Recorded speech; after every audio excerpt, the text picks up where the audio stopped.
And well, we're here to stay, aren't we, Steve? True enough. Well, for another 4 weeks anyway, then we're off. Then That's 4 more right. shows. They'll have to order a new DJ.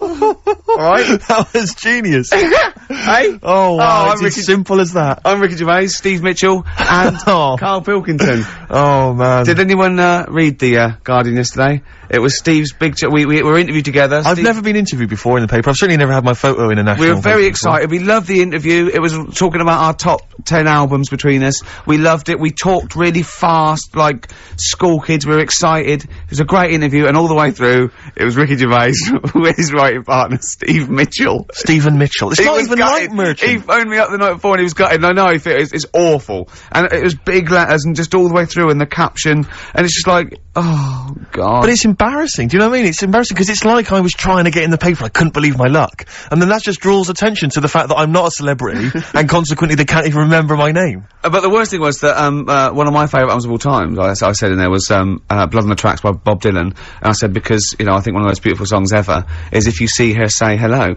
And of course these people were sort of transcribing it from, you know, a dictaphone. It came out, my favourite song of all time was If You See a Sailor. If you see a sailor. Oh, hello. Fruity. Oh, Bob Drillboyd's, up on the trap with, where's the sailor gone to? With Ricky Gervais and Steve Mitchellings. Oh. I don't know. They must have thought my name was Mitchell all along. They obviously never knew. The evidence is there. But I don't know why. It was like they reported in the paper that we'd been nominated for a Sony, and it said, Ricky Gervais, who hosts The Breakfast Show on XFM, and it's that sort of, it's just guessing. It's like, presumably someone's gone, does he host The Breakfast Show? And someone's gone, yeah. And that's their research done. Yeah, but there was a thing about, The Office set in Swindon. That's someone going, just write an article about The Office. Where's it set? Swindon, I think. Is it? Yeah. Okay, that'll do. Yeah. Yeah. Even we research the show now and again, don't we? Yeah. Even we look things up. Well, actually, people phone in. Usually Yeah. that fella. What's that fella's name that calls in who's not got the website? He's got a funny name. Oh. Gilbo or something. James. Phone in if you remember what his name is. Yeah. James at Lose Control. Yeah, what's his surname though? Oh, for goodness sake, this is just gonna be interesting to him. Yeah. And his friends. Oh yeah. Oh yeah. You remember? We better play another record. Yes. I'll tell you what, if Johnny you like Mango. Mango, that's it, yeah. Now, if you like Elvis Costello's Alison, or maybe Rick, I Freeze, My Brother Jake, One of my favourites. stay tuned. Badly Drawn Boy, Silent Sigh, Cracking tune, that. XFM 104.9. Maybe there'll be a few silent sighs around London on the 4th of May when, that's it, we're off the air for We are 3 indeed. months. Yeah. Wow, you're really getting into the DJ patter today. Yeah. Brilliant. Yeah, it was good. Yeah. Slick It's only links. taken, what is it, 5 years? Yeah. Now you're finally as good as Foxy. Coming up, Yes. that anecdote that Carl didn't get to last week about Neil Armstrong. Right. I can't wait. It's because he took 3 links telling us about the horse. Yes, of course. Of The course. horse. Think Yeah, of that. wow. I went out with Carl on Thursday night. Right. Right. It was one of the most enjoyable nights.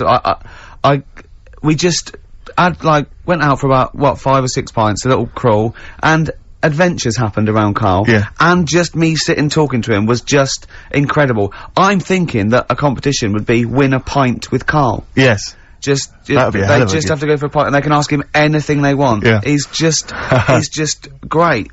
We met my friend, didn't we? Tell him all about that. Oh, yeah. Yeah? What? Did you enjoy it as much as Ricky, Carl? Yeah, there was things I learned as well, like, which was good. Okay. You know his mate Robin, don't you? Yeah, yeah. I'll You'll discuss that later. I'll tell you later about. He's got all his near-death experiences to come. Win a pint. And of course, coming up, Carl's homework was, the quotes. And Carl's come up with a great idea to show that anyone can do quotes. He's invented a thing like faking it, where he's got 2 real quotes. Right. And he's made one up. Okay. And he's gonna fool us. I bet we won't be able to tell. Brilliant. Sorry, what was the challenge last Look at him looking at us. What's the matter with you? It's just that before you were like, no, this is good for you, but What? now it's turned into a game. At your expense? Yeah. Have you only just, it only just dawned on you? Carl, well, I'm joking. It's great, honestly. It's really good. What was the Carl challenge last week? You said it, I thought we did the quotes last week. No, but I gave him a book on Happiness. happiness. It's all about happiness Right. and what the pursuit of happiness, and it's in sort of like quote form and everything. But Carl's gonna do a couple of ones and faking it just to show. I mean, because he's been coming up with fables all week as well. Now he comes up with something, he goes, "That's a fable, isn't it?" And he tells me so he's getting good now. Forward to it all. If you play another track, what have you got? You got something Oh, special? I haven't you? brought in, I saw, Elvis Costello and Jonathan Ross a couple of weeks ago, and he did just an acoustic version of Alison, and I forgot what an amazing song it is, and it's just, he's fantastic, he's the man. Listen to this guitar sound, it's so beautiful. My aim is true, to provide quality entertainment of a Saturday. That was classy. Elvis Costello and his attractions, and Alison on XFM 104.9, I'm Ricky Gervais. Steve Mitchell here, and Carl Pilkington. Oh, isn't it? It's going alright, it's going alright. I, obviously been doing some acting, as you know, I mentioned it last week, doing this sort of comedy pilot. This week, Carl, you're gonna be loving this. I've been doing stunts. I swear to God, I've been doing my own stunts with the guy that once made Christopher Reeve fly as Superman, right? And I was doing stunts. I had to do a thing where my character has to commit suicide. I Don't think we didn't bring that up. Were you anywhere near that horse? No? Fine, let's carry on. And, my character has to commit suicide, and he has to sort of, leap off a building. So the first shot. That's something for comedy. Well, we were up on a roof, and obviously they had the crash mats and stuff, and I had to kind of leap off, and land on the mats and stuff. And obviously I was petrified the whole time because I was wearing my glasses. Petrified that they might get broken. So I was like not really doing it properly, and kind of leaping like what, you know, people when they can't dive into a swimming pool, and so they put that one foot out first to sort of break their fall. Was it you that told me that you could never get into fights? No, I can never get into fights or go in a mosh pit because of my glasses. I've missed out in life because I can't. Because if I was in a fight and I say, "Come on, then you are," you know, and I was in a pub or something, they just have to whiff off my glasses, just knock them off. I'm done for. I got nothing. Really short-sighted, are you? Yeah, but anything's an advantage in a fight, isn't it? And the fact that they're just a blur is bound to hamper my otherwise brilliant, you know, ninja skills. So yeah, I've never got into a fight. I've never been in a fight at all. I've never, as I say, been in the mosh pit. On the wire. So this was making me sort of a bit worried. And anyway, so then I think, well, fine, I've done my stunt, and I did it, and everyone clapped. They were pleased with it, and the guy who said I was very good. So then they drive us to the next location, right? I'm thinking I've done my stunts now. There's a crane. I think, what's going on here? Now they need to shoot me. Like, I've already done the stunt where I've sort of leapt off the building. Now they've got to actually see me falling, right? So I have to get strapped in with this huge belt, and they clip wires onto me, and they hoist me about 30, 40 foot into the air on this wire, and I have to, and then they drop me at great speed, and I have to scream and shout. You know, it was partly acting. And, glasses on? Glasses, by this time I'd managed to get some wire fixed to my glasses so they wouldn't come off my head. I assured they were stunt glasses. They were doing their own stunts. Exactly. Yeah, okay. So they hoist me into there on this thing. They do a couple of sort of demo versions, you know, and just gradually ease me up higher and higher so I kind of become acclimatized to it. And, they get me about 30 feet up, and they got these huge crash mats, like those great big ones you always see because stunt people have. And they set up the camera and stuff down below, and while I'm up in the air dangling there, they remove those crash mats, and they replace them with those really thin ones that you always see, like, teenage gymnasts using on Blue Peter. Do you know what I mean? The really thin ones they used to have at school, right? And I'm looking down at this, and I'm thinking, now, they may as well have shouted up, if you fall, you're done for, but we might be able to protect the equipment. Do you know what I mean? It was so rubbish. But you weren't going to land on the floor, presumably? Well, the idea was that the wire would stop that. Oh, I see, but there was no that was their safety. That was the safety net. Why did they not leave the real ones in? Because they had to, I don't know, for the shot and stuff, they had to be able to do it. But anyway, what was particularly joyful is one of the other actors pointed this out, right? This is the, this is the health and safety statement from the stunt guys, right? And they obviously have to write up this health and safety statement about how they do it. And it says, "We confirm that we have proper safety policies, procedures to comply with the Health and Safety Act 1974, and that we will not do anything which compromises the health, safety and welfare of your production crew, actors or members of the public. If the above situation changes, we'll advise you immediately." I mean, if they think that maybe they do want to hurt members of the public, look at that fat one over there, just try and hit her and bring him down. Don't worry about that one. Don't worry. She can take it. She can take it. But, so that reassured me, obviously, and, now my whole body's racked with pain. Limbs, arms, head, neck. Unbelievable. Well, is the shot worth having? I mean, probably not. You'll wish you Do you know what the cameraman whispered to me? The cameraman whispered to me, he'd probably never use it. Yeah, Steve, you'll wish you hadn't told that wimpy tale when you hear just three random tales of near-death experiences that Carl told me. Right. Coming up. I mean, Honestly. Really? At least you had stunt people and crash mats. Yeah, yeah. You got paid. Yeah. The things that he got up to, just through stupidity, Well, will put you what? What one of them wasn't through stupidity? cakes. I'm already excited. The cake one? Yeah. Which one's that? Sorry, you had a near-death experience involving a Hold cake. on, I've got 3. I've got the paper round, the nicking slate, and the Mr. Freeze. What's the cake one? Yeah, I suppose. The cream cake. Oh! Yeah. Right, Play now a you're talking record. in riddles. Play Can we a have these record. next? Yeah, play a record. Cooper Temple Claws. Who needs enemies? Good question, lads. Nobody. This is XFM 104.9. I'm Ricky Gervais. Oh, they should print a little book of those. They're great. Oh, how you can relate any song or artist to anything else. Easy. Joyful. Easy. Well, yeah, so, me and Carl went out, for a beer, and it was great, wasn't it? Yeah, enjoy We yourself. started yeah, off, it's good. and you met my mate, Robin, didn't you? Yeah. And, some of the stories. Do you want to tell Steve some things about Robin that you've Robin, done? do you know him well? Yes. Well, do you know about his worm problem as a kid? Go on. Right. He, what I can remember is he had worms as a kid. Not sure how you get him. He never answered me. He was getting a bit touchy about it. Right. This is like the second time I met him. I think he was a bit annoyed that Ricky told me about his problem. What Yes. now, straight away, you not being there, instinctively, what do you think went on with this story about worms? My suspicion Yeah. is rather like when you told a group of people that Robin had once suckled milk from a cow's udder. Yeah. He told me that. Yeah, did he mention that as well? Yeah. Yeah. My suspicion is that, like the cow story, the worm story is not true. But And why, Robin- why would he get so sort of uppity about it? Well, Because it's not true. imagine if that wasn't the first time he'd done it. Imagine if he did that every single time he was with somebody for the first time and Robin was, just met them. He will tell that story to anyone. But they do say there's no smoke without fire.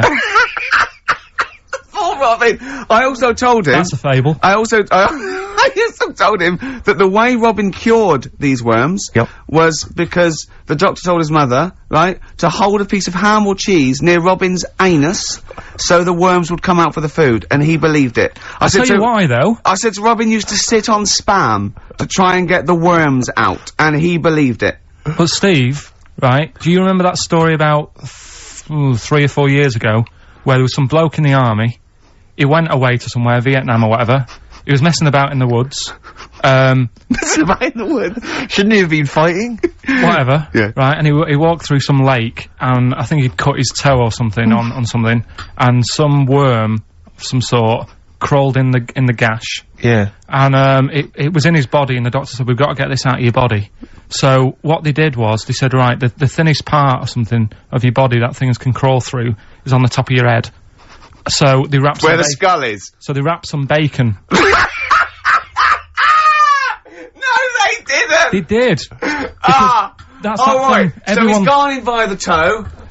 So what we do is, I'll tell you what, that worm's probably heading straight for the head. We'll put a bit of bacon on it. The thinnest part of the body is the skull. Of course it's not the thinnest part of the body. It's where your brain case is, isn't it? It's the skull. There was a reason for it, and it was like they stuck some bacon on his head. And As ever, the vital piece of information, i.e. the reason, Carl seems to have forgotten. because the worm was in his body, and they said everyone likes the smell of bacon. Oh, including even a worms. worm. Again. Even a Vietnamese lake worm. They Oh, they love Remember bacon. last week when I said about the little fella with the bone with no brain, and you were proved wrong? No, Please. no. We were saying it wasn't a little fella. We were saying it was a stillborn child. It wasn't a little You're fella. changing it now. You weren't having any of it last Right, week. hang on a minute. I'm getting confused. There was a Vietnamese snake that went inside of a No, soldier. worm. A little, like, maggot or some sort that you have to get out of your body because it causes problems. Yes, and so in order to get it out of the He runs body, them off. they strapped bacon to his head. Yeah. That is great. This doctor. And did that work? I think so. They had a picture of him smiling. Oh, God, what, the worm or the bloke? The bloke. Oh, dear. Honestly, I hope someone knows the story. And I Right. can it was about 3 years ago, I reckon. Okay. And, yeah, it did work. GI bacon. So this is why when And so what, the worm burrowed out of his head to get the bacon? get to the bacon. Right. That's great. So this is why when Robin was telling his story, I was a little bit disappointed if it wasn't true. Right. Because in a way... You know Robin's never been to Vietnam. No, but what do you really think that Robin, well, as Robin said at the time, Carl, why would I sit on ham, then tell Ricky Gervais? It's a very good point. Because if he was a kid, you do daft things like that as a kid. Right. See, know it's what I the mean? telling Ricky Gervais, though. Yeah. And then, Yeah. oh, bless him. Okay. And then anyway, then, Robin left, and, I tried to chase him, but he got away, and he knows that yeah. And then we had a few pints, and then, Carl embarked on some of the greatest stories ever told. Can you tell the story about your dad?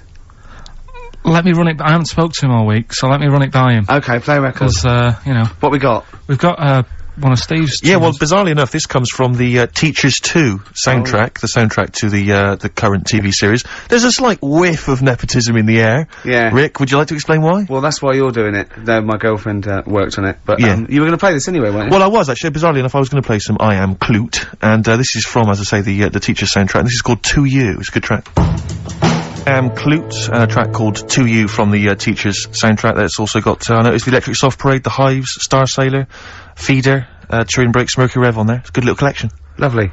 Carl, has just had confirmation. He's looking smug, because someone phoned up and went, it is true, it's a Laogai chi worm, and you wrap bacon around your head.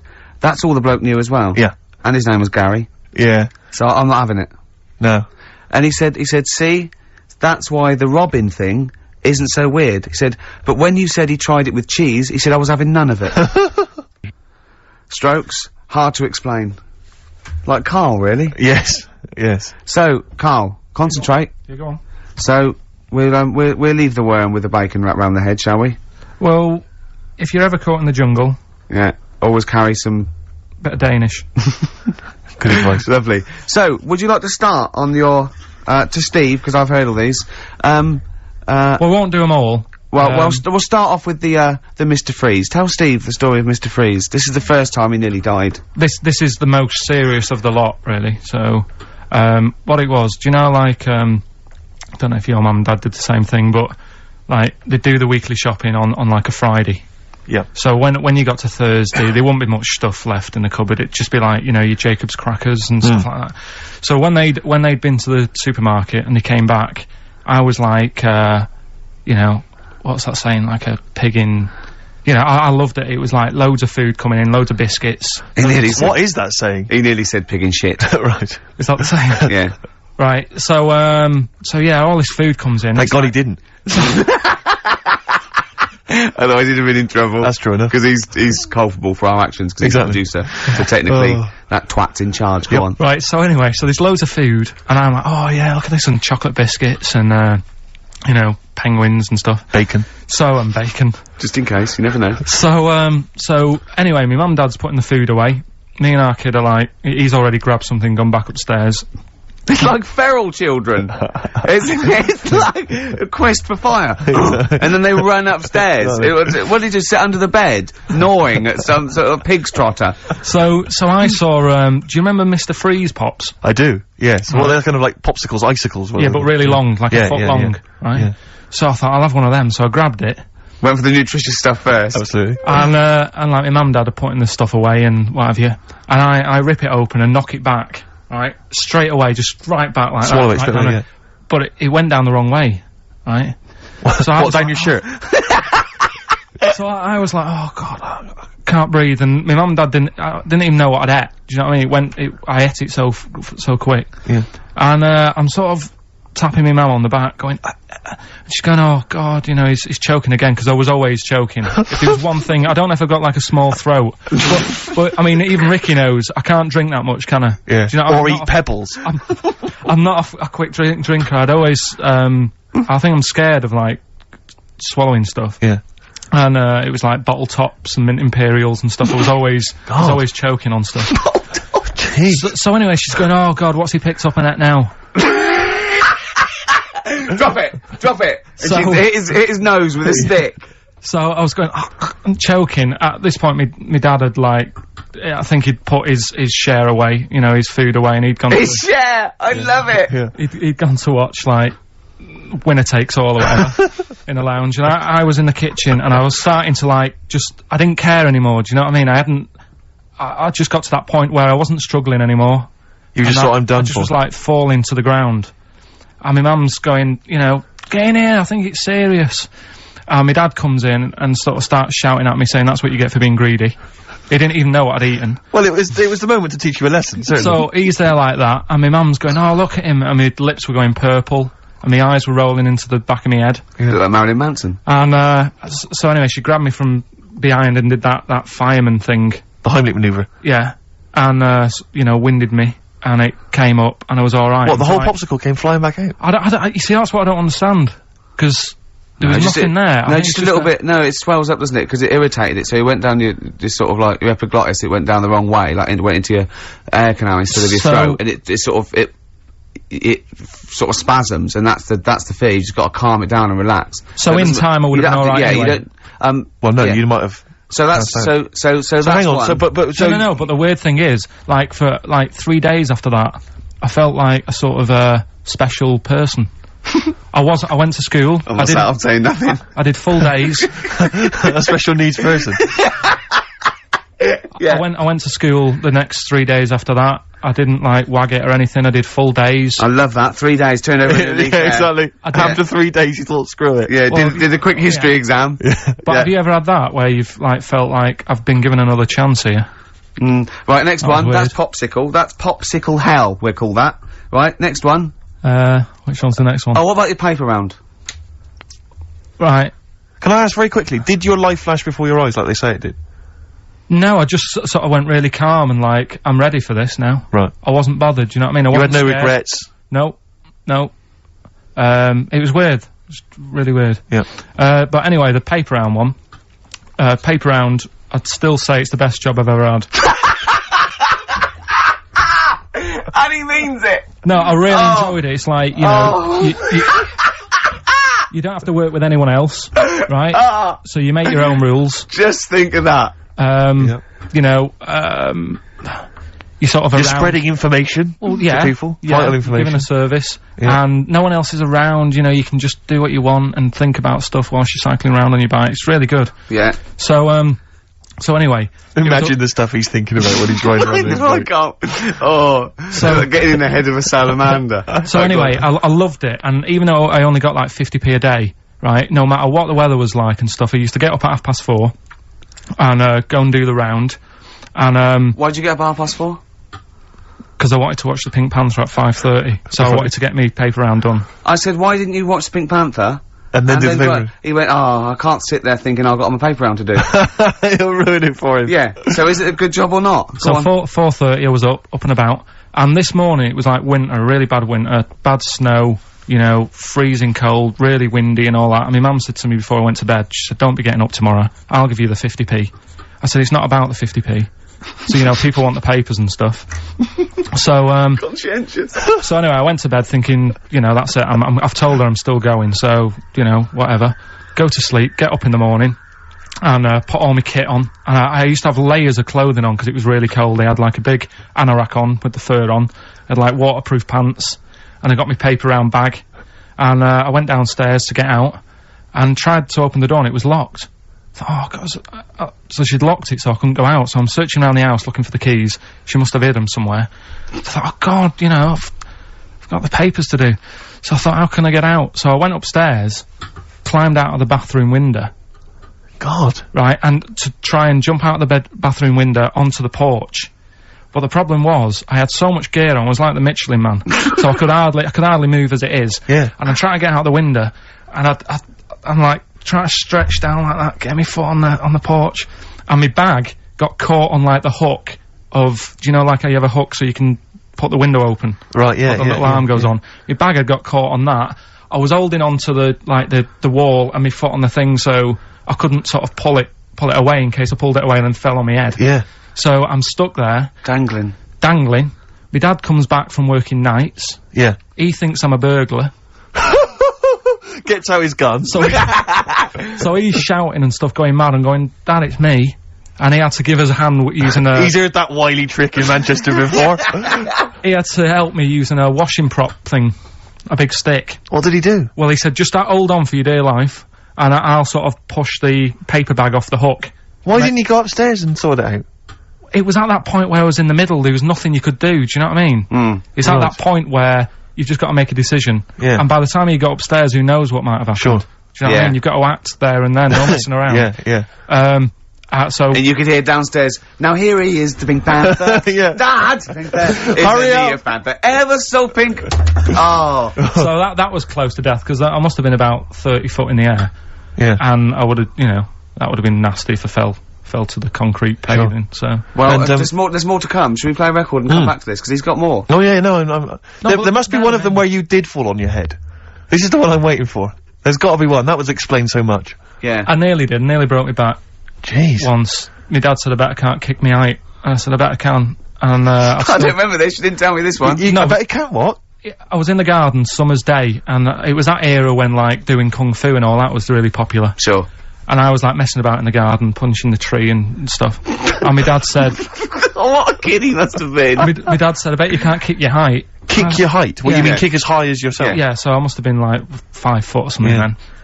And, I said, of course I can. So I bet you can't. But instead of doing it on the grass, I did it on, like, the concrete bit.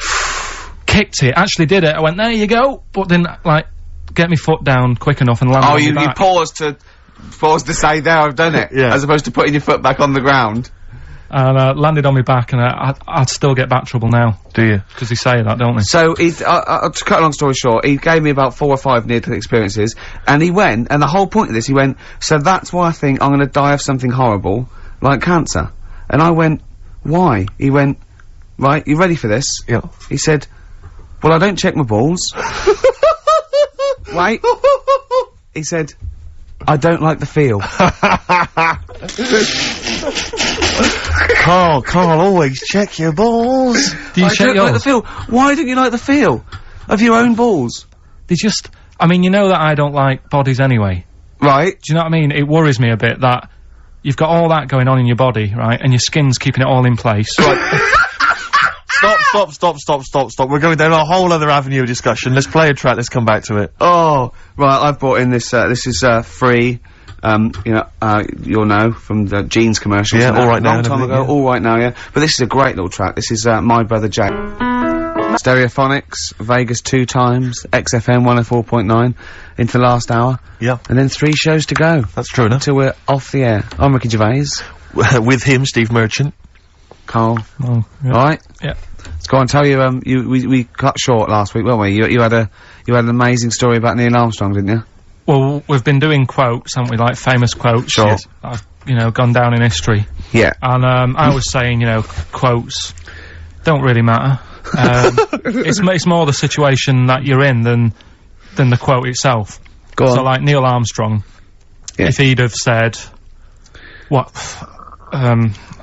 you know... Tie bacon round your head. I'm as happy as a pig in dust. Yeah, that would have still gone down in history as, like, being the thing that Neil Armstrong said, wouldn't it? Yeah. Yeah. But... Space is driven in mental, probably would have been the, But he chose to say something profound and meaningful, to befit the situation. It's, well, he got it wrong, actually. It's, a small step for man, one giant leap for mankind, but he was meant to say... we discussed this last week, Rick. Stop showing off. Well, no, but people might not have listened last week. Yeah, it doesn't matter. I can't imagine Well, people we not- better tell him every week then. Yeah, but he said, he should have said, this is one, small step for a man. Yeah. But anyway, he had a good effort, and that's quite... And that's quite an example profound of what I'm saying. The fact that he got it wrong, but it still went down in history. Right. But anyway, the bit that, and it didn't happen anyway, did it? What do you mean it didn't happen anyway? That's what a lot of people say. That no one's actually been on the moon. Ah, yes, of course. They filmed it in Teddington Well, Studios. they were saying something about there was shadow on the film, and you wouldn't get shadow on the film, and there's all sorts of things. Are these people that you always quote as they, Who are they? are they living in jars? Are they little fellas in jars? Go on. Look, you know... Do they appear to you in dreams? I've spoken to different people about it, and there's loads of little things that if you watch that programme, that you know, of them being on the moon, there is no way they could have done it. Right. Done. Fine, yeah. Done. Anyway. That's put to bed. Yeah. But Good. anyway, as he was getting back in the spaceship on the moon, or whether it be a TV studio, Yep. he said, good luck, Mr. Croucher. Right. Have you heard this? No. And the reason he said that was because when he was a young kid, and he was I think it was Croucher, but when he was playing as a young kid in his garden, he was playing baseball with his mate, and he chucked the ball to his mate, and his mate hit the ball, and the ball went over the fence to the next door neighbour, right? So he goes, right, I'll just nip over and get the ball. And as he was getting the ball, the window was open to his neighbour's house, and he heard, like, the woman shouting at her husband, saying, I'm not going to be giving you, a bit rude, so if you've got a kid in the car or whatever, turn it down. What, yeah, that's covered that, yeah. Right, Genius. I'm not, no matter how many times you ask me, I'm not going to be giving you oral sex. The day I do that, man would have walked on the moon. Right? Yeah. He grows up, he gets on the moon, and he remembers all that story, and as he gets back in the spaceship, he says, good luck, Mr. Croucher. Now, do you know, we'll have to say, I've heard that story before, but when I heard it, the woman said, the day I give you a blowjob is the day the boy next door walks on the moon.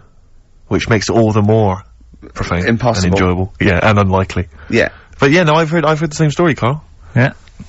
Look how pleased he is. I love that. Right, so not only have you remembered that anecdote, which may or may not be true, but of course you've also proven that, The day I give you a blowjob, that kid in the garden's probably going to walk on the moon and say something about giant leaps. Exactly. But, yeah, you must have heard the thing that it never actually happened. Yes, we've all heard it. We've all dismissed it as nonsense. And moved on. Yeah. Yeah. And got on with our lives. Right, Carl. What? Should we do, White Van Man? Oh, you didn't prepare me for that. We better play a track and then I'll, I'll fish out the newspaper and stuff. This is a good little, a little bootleg track here from, Meats and Poultry here. They've, mixed, A with, Outcast. Right. Chorus is great. Is it highly illegal? It is. So people shouldn't rush to their tape machines now and press play and Okay, so record. whatever you do, don't record this now if you're recording it. Hold on, don't say anything. Well, that bootleg's going into the name of, Nothing, Miss Jackson, I think, by, Meats and Poultry. So there you go. I do love these bootleg things, because they're so pointless, but they're so enjoyable. Yeah, it's great. It's fun to do. Yeah, exactly. they're really good fun. great. But, not as much fun as White Van Carl. White Van Carl, absolutely. Do you want to explain the premise? Well, we take the Sun asked someone else and asked Carl. It's as simple as that. That's The Sun have just taken a normal person, we flipped it. We're gonna ask Carl the same questions about the week's news. Yeah, just basically your opinions, Carl, as ever. What do you make of, well, obviously the big news, David Beckham's broken foot? Is this a big concern for you? No, I mean, it's sad, you know, it's sadder for him more than anyone, because, you know, to like, be in the World Cup is, like, the main thing for him, innit? Yeah. But he's still a young lad, and, I don't think he'll give up. I reckon he'll still turn up. He'll be alright. And, yeah, good luck to the lad. You know I like David, I'm not gonna slag him off. Wise words. He says that like he knows him. Like he's popping round for drinks later. Yeah, like we tried to stitch you up. Go on. But, obviously yesterday, was it yesterday? I think maybe Thursday, the Sun printed a big picture of, David's, foot and encouraged everyone to touch it at midday, because hoping that this would somehow, if we all thought and prayed together, somehow that would help his foot heal. Do you believe in that? No. Have you got any belief in that? No, you're going down the old, like, Yora Geller route, aren't you? Sure. And it's stupid. Yeah. I'm sure, I mean, it's nice effort and everything, it sort of cheers everyone up. Hold on, you believe in ghosts and warlocks and licking toads. Why is that any more stupid than all those things? It's not gonna work, is it? Alright. Fine. It's rubbish. Okay. Okay, what about this then? There's, apparently now available £1.5 million apartments available on an exclusive ship which sails around the world. Yeah, it's like, What do you make of that? it's a huge thing, and you live on it, and it's, I mean, in theory, How big is it? it's mental. Do you know It's when- like Huge a luxury town liner. centre. Do you know how, Because- like, people said that the Titanic was the biggest ship? Was that only then? They've got Yes. bigger ones now, haven't they? Yeah. A lot bigger. Oil tankers are much bigger, and, yeah. No, but actual Liners are big. Yeah, it was the biggest then, yeah. Because my mum told me that there was one that was that big that it had, like, rough areas on it.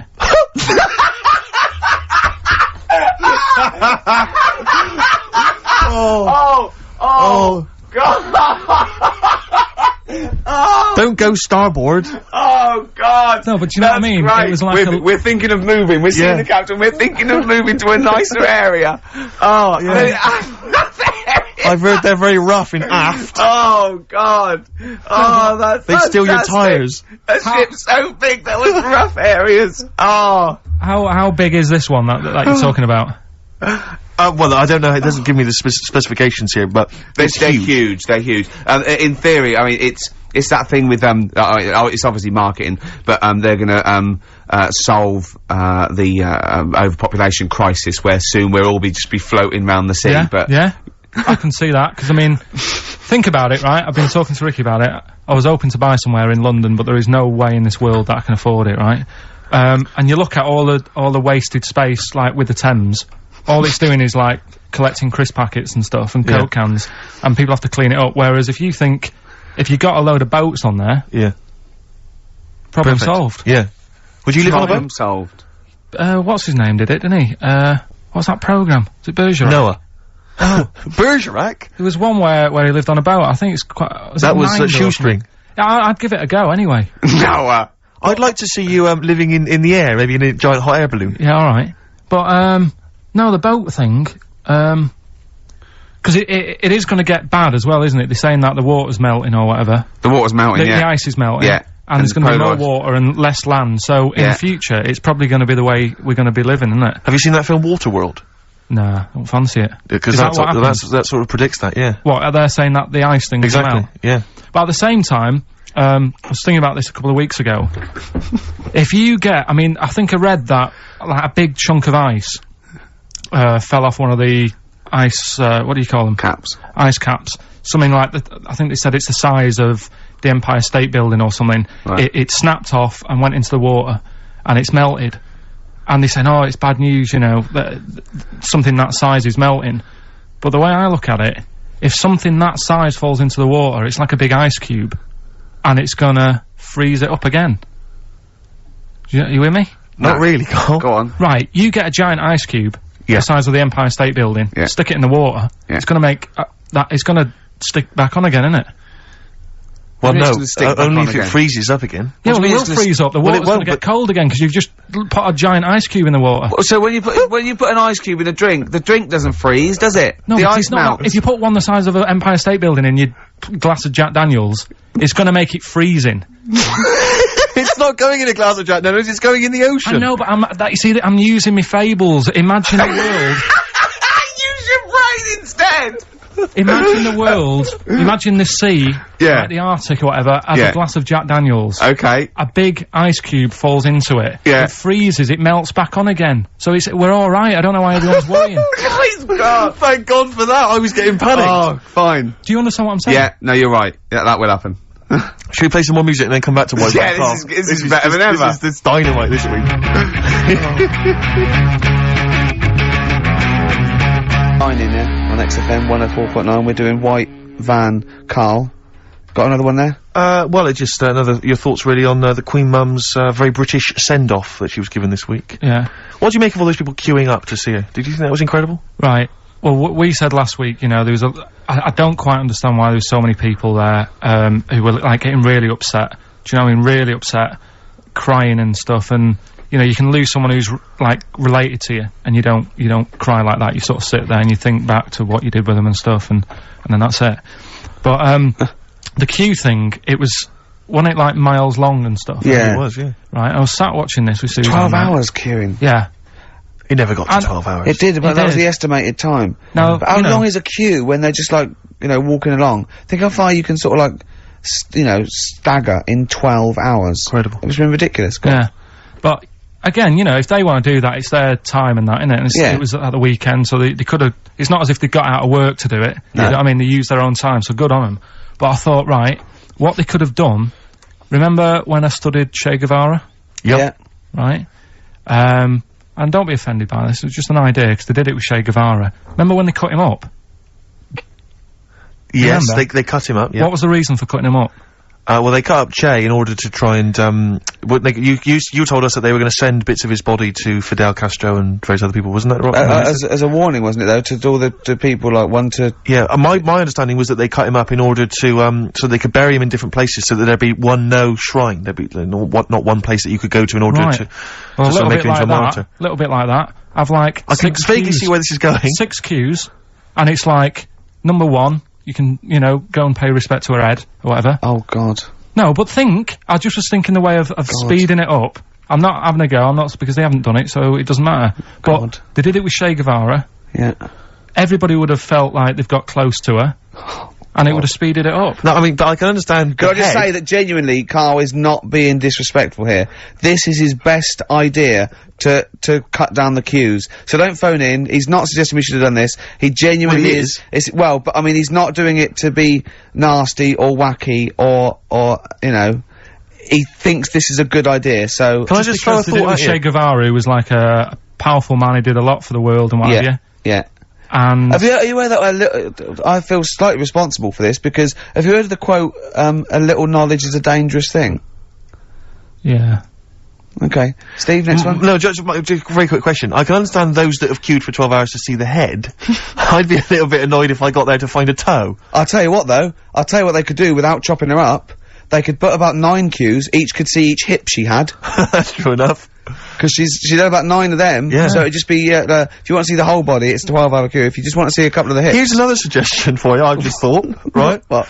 Instead of everyone queuing to see her, why not put her on a trolley and wheel her past everyone else? Running. So Yeah, you could have some students on Rag Week, they could combine it, like when they're always pushing a bed. You know, they could just run it along the queue. No, That'd be fantastic. That'd be disrespectful. Right, as opposed to the chopping up. So, Sure. Right. but just an idea. Just I apologise now if anyone's offended. Anyone offended, I'm sorry, but Yeah. Okay, finally, this is more frothy. Liz Hurley lying low, apparently, at Elton John's house to try and avoid the press now that she's had a child. That's a good place to go to avoid the press. Exactly. Yeah, yeah, Elton John's house. Everyone seems to be friends with Elton John, Yeah, don't they? what Every did celebrity's when friends did with... pop into Elton John's house? What, is he running some sort But of... it was like when Robbie Williams was a drunkard and a drug addict, he went to Elton John's. Yeah, and who's the Elton other helped fellow him. that went there as well? What's someone to, you know, to recuperate and shoulder to cry on?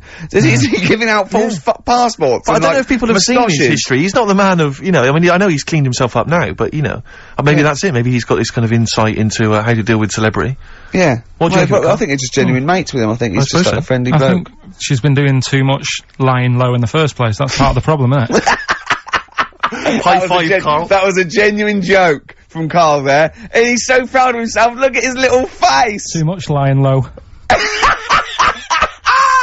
Oh, that was No, Mike but I Van agree Kamp. with you. Why can't she just go around to her mum and dad's or something rather than Elton John where everyone's looking? Yeah. Yeah. Yeah. That's the point, isn't it? Yeah. So that was good, yeah. Very good, yeah. Right, what music we got? We got, Bit of Flaming Lips. Flaming Lips, excellent. There's the classic Race for the Prize. Should have been a big hit, never was, sadly. Lovely. The Flaming Lips and Race for the Prize. Just playing that, Rick, for everyone who emails us saying. We get a lot of emails every week, but we obviously don't really respond to them because we're very lazy people. But we obviously appreciate it.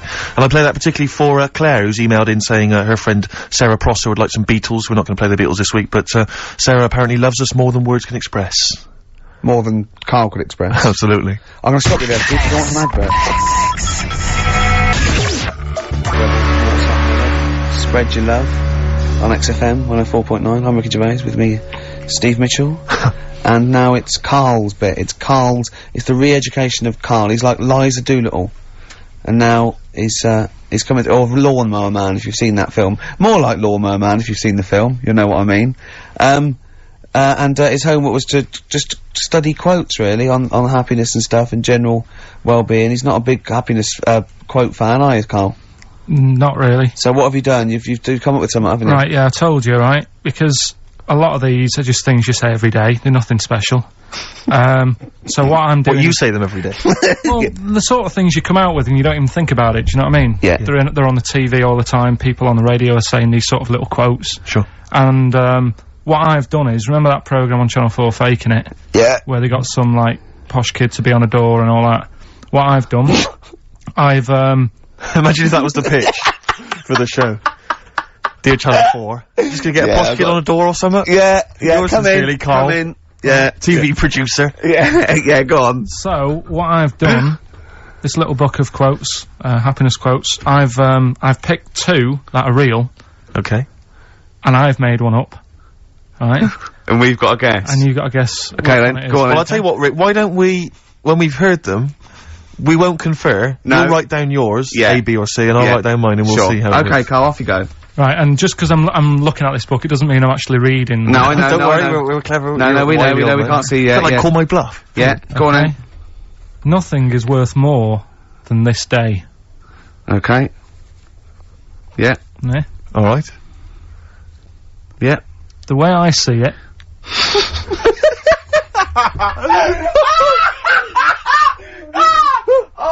Oh God, my head's gonna burst. No, hang on. My head's gonna burst. No, Hang no, on. this might not be Carl's. It might not be. How do you know I haven't tweaked them a little bit? Yeah, good Okay, point. fair Good enough. point. No, good point. The way I see it, if you want the rainbow, you got to put up with the rain. Yeah, okay. All right. Alright, yeah. Okay. Hang on. It's not here. Come on. Cat food.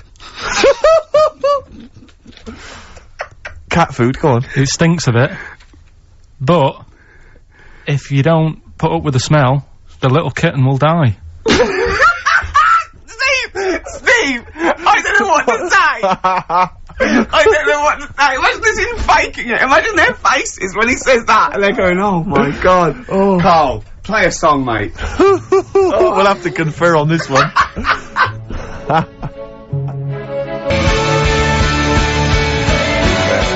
By Blair. Well, that's just amazing, Carl. Just read them again. Two were real, one was fake. Go on then. Right. First one.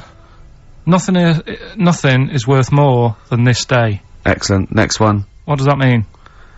Well, cherish now, cherish your time. Okay. Because you can't get it back, and Yeah. you know. That's the way I saw it. Carpe diem, whatever it is, seize the day and all that. Okay.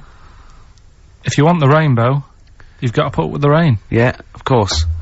Yeah, rough with the smooth. You know, it's not all plain sailing, but you know, rainbow's beautiful, but it comes because of the rain, which you might not like. So Yeah. make the most of everything, and yeah. Good. Cat food doesn't smell good, but if you don't put up with it, then the little kitten will die. Right, now, Carl, that is a good effort. Now, that one's yours. I mean, obviously, right? Right. Right, no, but it's a good effort, right? I mean, it slipped seamlessly into the others. Yeah. I don't think it didn't. No, but it's good. I mean, we knew it was that one, but, what I will say is, it's good, but what you don't know, maybe subconsciously, is, I mean, it's very similar to, the putting up with the rain and the rainbow, but that's good. Why do you think that? Well, What does mine mean? well, even though it smells bad, it's good for something. Right, So see, that's I didn't look at it like that. What do you look at? I kind of thought... Was yours more specifically about cat food, generally? Because you know, normally they it's an analogy. Yeah, or a metaphor for something, you know, much bigger. well, no, the way I mean, looked at it- Dolly Parton, who I think did the rainbow rain thing, she wasn't specifically concerned about weather conditions. No. It was a sort of general idea. It's all about light. Yeah. It Well, exists. that's what I've done. Go on, I've used an everyday thing Yeah, and put it with today's problems, right? Go on. So, like, my girlfriend, yeah? She might like to go shopping for clothes. I hate it, right. but because I love her, I put up with it, Ah, that's nice. yeah? Yeah. So, you love that little kitten, you can't stand the smell of the stuff, you gotta feed it, but because you love it, you go, well, you know, I'll put up with this just for a few minutes, and then I can, like, squeeze its head later, and give it a little, Sorry. Can we go back? you know, stroke its head and stuff. Oh, right. Yeah. Sorry, it was a bit of a slip, was it? Squeeze its little head. Yeah. Well, that's just the thing that I do with cats. Put it in a bag and drown it in a lake. I can feed it and then I can throw it against the wall. Exactly. So you didn't see it like that, did you? No, that's very good. So it's about love, is it? It's about putting up with the bad things Yeah. for something you love. Yeah. Well, that's nice. But that's very Carl, good. you seem now to be convinced and rather smug that you've tricked us and that you've fooled us and that we didn't understand it. Well, But then- I say that's your fault, not ours. No, it's not though. I mean, look, that man in Forrest Gump, he was a bit of a nutter. And he came up with the life as a box of chocolates thing. Yeah. Now, if that was in this book, you say, oh yeah, brilliant, you know, good bit of work. But if he was sat here doing the show with you, Yeah. you'd be taking the mickey out of him. Sometimes I feel he is. No, but Carl, I could. In fact, if people are out there, we're too lazy. Could you write down everything Carl's ever said? Because I think we could publish that. Yeah. He said one today. He saw my salamander. It's not a euphemism. He saw my salamander, and it's just sitting there in the tank. Your exotic pet. Yeah, and he's worried about there not being a lid on. And he said, I went, what are we worried about? He said, wow. He said it sits there for 24 hours a day, obviously planning to get out. Well, it's got nothing else on its mind, and it's the daft thing is, he has actually got the lid ripped up a little bit. Like, it's got nothing else to think about. And it'll be looking up there, and it's gonna get out. But what's the worst that could happen? What's it thinking? What do you think it's thinking, this salamander? It's got its eye on the DVD player. I could have Ian be down the market. Well... Oh, God. Are they dangerous? Could I just say something? Are they dangerous? I think the salamander's thinking exactly the same things as you. I mean, to look at you, you've got the same expression on your face. You know what I mean? You're dressed in green as well. You've got a little round sort of Hamburglar type head, like the salamander. Very similar. And yet I think, and you bonded with it, didn't you? Yeah, but I probably would have tried to get out, but my little paper round bag would just hang on the corner. Listen, can we have more nepotism on the show? I know that we did that earlier with the teacher haven't got long, have we? We haven't. My housemate, you remember I was working out with him last week to Helen from Big Brother's Dancercise video. That's just frightening. Yeah, we've kind of let that slip a little bit, I've got to be honest. But anyway, he's joined this band. They're called Fujiya and Miyagi. Slightly difficult to pronounce, but anyway, this is a track that I think's been getting some play by Nick Luscombe and John Kennedy on XFM. They got a gig this week at the Pool on Curtin Road. That's 18th of April, Thursday. Let's play it. Can I just say I've got a fridge freezer for sale, 400 quid or nearest offer. Fujiya and Miyagi performing live Thursday the 18th of April at the Pool on Curtin Road. Admission is free, Rick, so I imagine you'll be heading down there. Yeah, I will. Well, I've enjoyed this show. Yeah, it's been a good one. It's great. It's been great. Carl, any more? Oh, tell that story that you were telling me about your dad when he was driving. Well, it's just that you were talking about, well, I mentioned Forrest Gump. Yeah. And, the Forrest Gump types. When my dad was when he was a taxi driver. Yeah. You used to have to, sort of do your bit for the local area. Oh, God. By taking the Forrest Gump people to Blackpool. Yeah. Is that what they're called now, the Forrest Gump people? Is that what the organisations that support them ask for them to be referred to? A minibus with Life is a Box of Chocolates.com. Well, Forrest Gump types. It must be, so you work with these people? Yeah, the people with learning difficulties. Yeah, and they used to get 5 Coming home must have been a busman's holiday.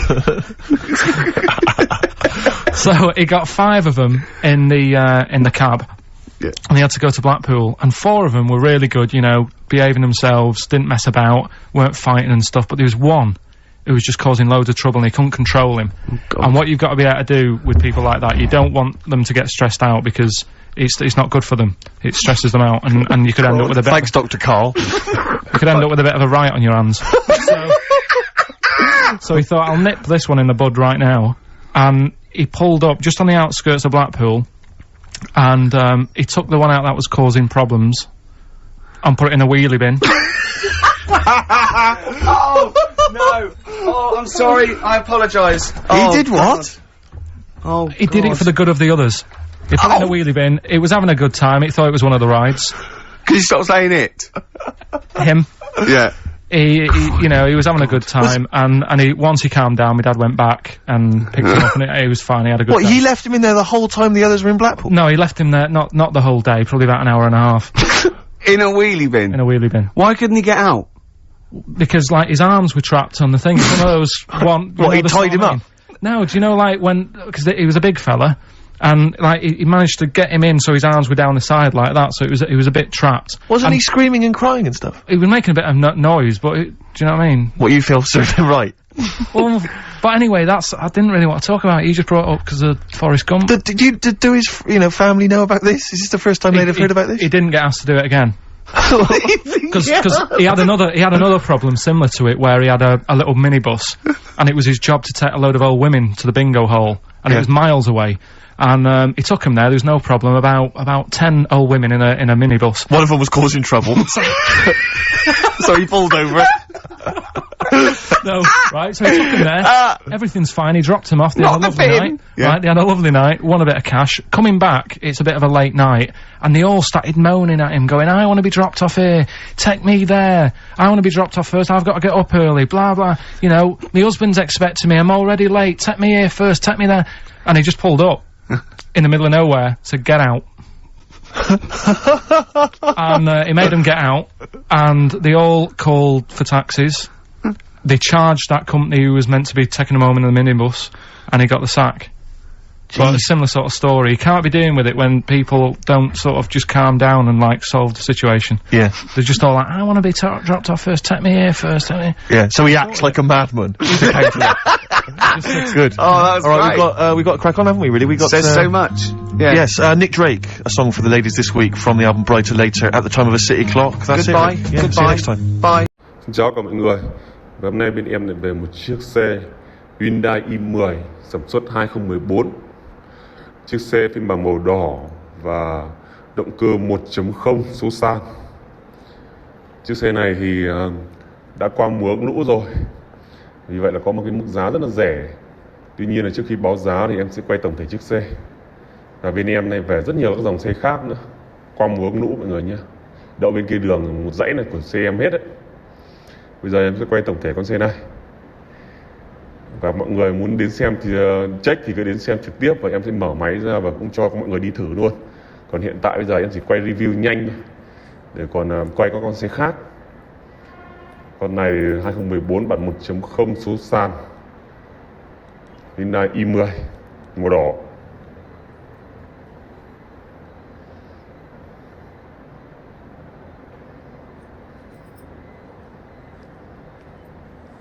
Mới về thêm con CRV 2019 ở bên kia nữa cơ.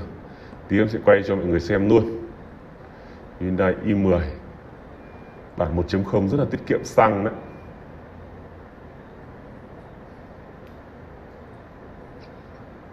Bên kia đường là con CRV 2019 mọi người nhé, turbo. Tí em sẽ quay. Và em sẽ quay bây giờ em sẽ quay nội thất con này, quay qua cho mọi người xem. Nói chung nó qua mùa lũ nhưng mà nội ngoại thất nó rất là đẹp. Đây, nội thất của nó mọi người có thể thấy là rất là đẹp. Con này bản thiếu vì vậy là không có bệ tì tay đâu. Tuy nhiên là da ghế mọi thứ rất là ok. Đấy, nhìn qua thì cũng rất là đẹp. Hàng ghế trước thì mọi người có thể thấy là da ghế, hàng ghế chính đã được bọc, vô lăng đã bọc. Đấy, mọi thứ rất ok, phanh tay, DVD tiếp kem nồi đầy đủ, mọi thứ rất là ok. Đấy. Nói chung là mới đây thì qua mùa lũ thì nó rất là nhiều xe. Tuy nhiên là tùy tình trạng từng con mà báo giá nó khác nhau. Các bạn cũng đừng so sánh với những dòng xe nó chuẩn. Xe chuẩn không lỗi thì giá nó rất là đắt. Tuy nhiên là những dòng xe đã lỗi rồi, ví dụ là đã ngập nước hay là đã đụng vào sắt xi thì giá đương nhiên phải rẻ rồi, không có gì phải bàn nữa cả.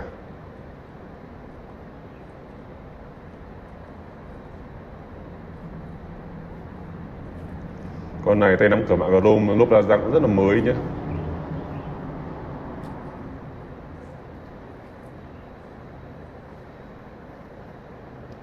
Và lốp la răng rất là mới, đi còn dài dài. Và các dòng xe này nó có hệ thống gọi là chống trộm đấy. Rất là chất.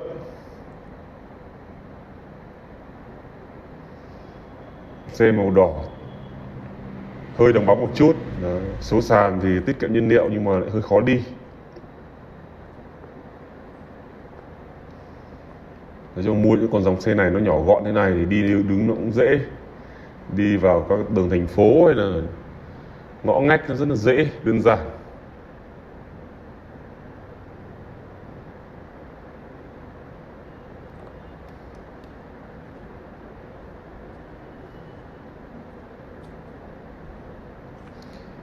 Đấy, cái xe thì chỉ có vậy thôi.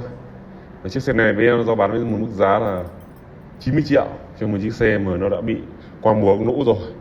Mọi vào bên em nó fix hết lỗi rồi, mọi người chỉ việc đi thôi.